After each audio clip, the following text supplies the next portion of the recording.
Assalamualaikum warahmatullahi wabarakatuh. Halo semuanya, perkenalkan nama saya Nur Lailatul Rahmah dengan NIM 2381010022 dari jurusan Pendidikan Agama Islam semester 5 kelas A. Di sini saya akan mencoba menganalisis dari fenomena yang ada di lapangan terkait yang pertama, realitas praktik tentang etika profesi keguruan, yang kedua, tentang pelanggaran etika yang sering terjadi, yang ketiga, tentang standar kode etik resmi profesi keguruan, dan yang terakhir tentang tantangan moral dan konflik etika yang sering muncul di lapangan. Yang pertama, dari realitas praktik di lapangan. Nah, realitas praktik yang ada di lapangan, guru sering menghadapi tantangan dari perubahan karakter peserta didik.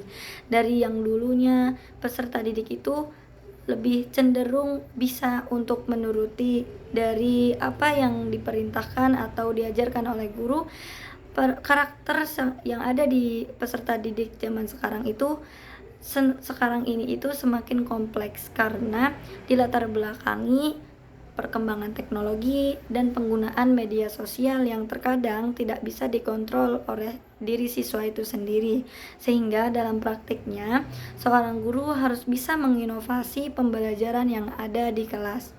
Yang kedua yaitu tentang pelanggaran etika yang sering terjadi. Saat ini guru sering melakukan praktik yang namanya pelanggaran integritas pendidikan, mulai dari penaikan nilai yang tidak dibarengi dengan penaikan kualitas dari peserta didik, hanya untuk dengan tujuan si peserta didik ini ketika keluar dari sekolah bisa mendapatkan atau melanjutkan sekolah yang unggul atau universitas yang ternama yang favorit dengan standaritas nilai yang tinggi agar bisa masuk ke sekolah tersebut, sehingga dalam praktiknya pada akhir tahun sering terjadi adanya kenaikan nilai yang tidak secara objektif dipertimbangkan oleh guru, hanya dengan tujuan agar peserta didik ini dapat masuk ke universitas tersebut atau ke sekolah unggulan tersebut.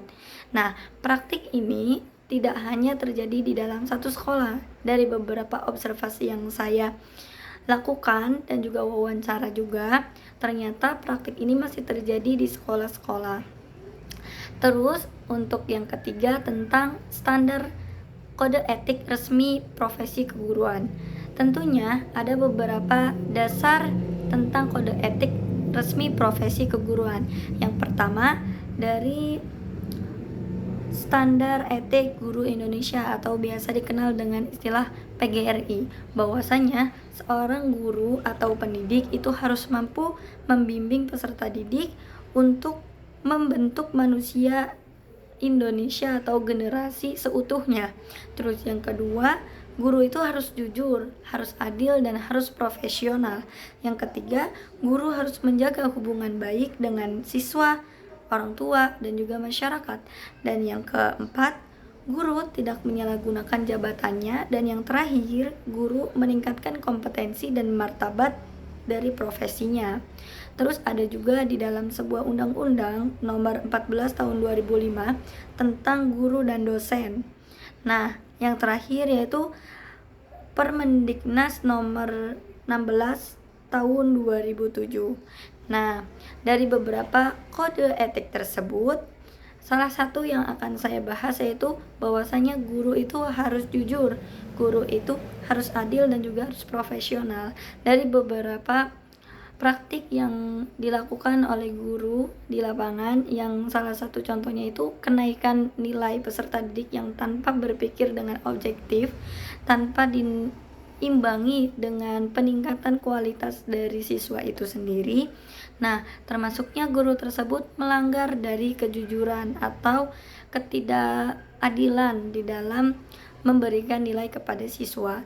Hanya siswa-siswa tertentu yang memang dia mau melanjutkan di sekolah unggul sehingga bisa dinaikkan. Tetapi dengan nilai-nilai siswa yang lain yang tidak melanjutkan justru tidak diberikan kenaikan, atau bahkan ya paling tidak seorang guru itu harus bisa membimbing siswanya sekiranya apa yang menjadi nilai itu sama dengan apa yang kualitas yang ada di diri mereka. Sehingga ketika siswa ini masuk ke universitas atau sekolah unggulan tersebut, siswa tersebut dapat mengikuti pembelajaran dengan baik. Jangan sampai yang terjadi adalah seorang siswa ini sudah masuk ke sekolah unggulan atau universitas unggulan itu, tetapi tidak bisa mengikuti kegiatannya dengan baik. Nah, hal ini juga menjadi sebuah bentuk kehati-hatian dari guru tersebut, agar ketika memang sudah masuk ke sekolah yang dituju, dia itu bisa menyestandarkan antara kemampuannya dengan yang menjadi persyaratan nilai tersebut. Nah, yang terakhir tentang tantangan dan moral etika dari profesi keguruan. Itu ada salah satu tantangannya dengan adanya guru yang tidak mengupgrade dari kemampuannya di bidang digital atau teknologi.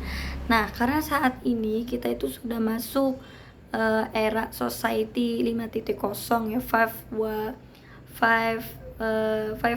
apa sih namanya ya, 5.0.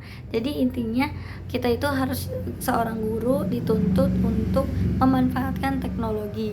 Nah, kalau misalkan guru tersebut tidak bisa menaikkan profesionalitas atau tidak mengupgrade dari sisi kepengetahuannya terhadap teknologi, maka ini menjadi sebuah tantangan bagi guru tersebut. Maka dari itu penting sekali untuk para guru mengikuti yang namanya istilah PPG ya. Jadi di situ tentang bagaimana seorang guru bisa dididik menjadi seorang guru yang profesional, yang bisa mencairkan suasana, memanfaatkan pembelajaran dengan baik, apalagi tentang pembelajaran teknologi.